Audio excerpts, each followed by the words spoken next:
Hospitals in Bangladesh are struggling to cope with the influx of wounded refugees streaming across the border from Myanmar. Nearly 90,000 Rohingya Muslims have fled violence, many with broken bones and bullet wounds. The Indonesian government is urging Myanmar leader Aung San Suu Kyi to stop the violence against the Rohingya minority and provide protection to all citizens. In the last days of pregnancy, Rasina and her husband had to flee their home in Myanmar, forced out by a military crackdown. She gave birth to a girl after crossing the border into Bangladesh. We fled and crossed the river by boat and then came here. We were very scared about what the military would do to us.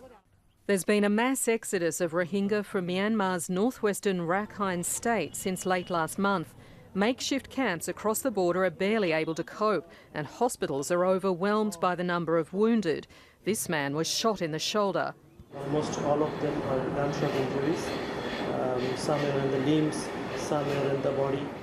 The violence broke out after Rohingya militants reportedly attacked security posts in Myanmar. Human rights groups say the army responded with brutality. Satellite images show entire villages destroyed. The houses are burned and fired, and at the same time there are atrocities and intimidations in different forms. As it is occurring in Myanmar land, so we can presume that who is doing this. The military crackdown has drawn condemnation around the world. Protesters in Indonesia took to the streets accusing Myanmar of genocide and demanding their own government take a tougher stance. Indonesia's foreign minister met Myanmar's leader Aung San Suu Kyi yesterday to call for aid deliveries to refugees. The Nobel laureate is under pressure to condemn her government's treatment of the Rohingya people.